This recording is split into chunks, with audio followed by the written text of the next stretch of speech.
दक्षिण सोलापूर तालुका आणि अक्कलकोट तालुका उत्तर तालुक्यातील कारखान्यांनी आजपर्यंत आपला दर जाहीर केलेला नसून कारखाना सुरू होऊन जवळपास 2 महिने होत आले तरी शेतकऱ्यांना आजपर्यंत ऊसाचे बिल मिळाले नाही। जिल्हाधिकाऱ्यांनी एक मीटिंग घेऊन सर्व कारखान्यांना सांगितले होते की 30 नोव्हेंबरच्या आत दर जाहीर करावेत, तरी या तिन्ही तालुक्यातील एकाही कारखान्याने ऊसाचे दर जाहीर केलेले नाहीत। त्यामुळे शेतकऱ्यांची मोठी आर्थिक अडचण निर्माण झाली आहे। आज महाराष्ट्रामध्ये शेतकऱ्यांची गंभीर परिस्थिती निर्माण झाली आहे। महाराष्ट्रात दररोज 6 ते 7 शेतकरी आत्महत्या करत आहेत।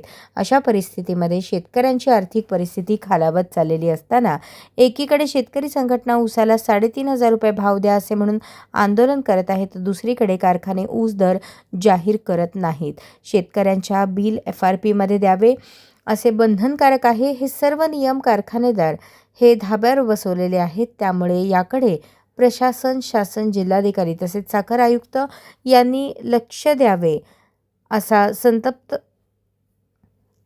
संतप्त शेतकऱ्यांची मागणी आहे। अशाच नवनवीन अपडेटसाठी जनता राज्य न्यूज चॅनलला सबस्क्राईब करा, लाईक करा आणि शेअर करायला विसरू नका।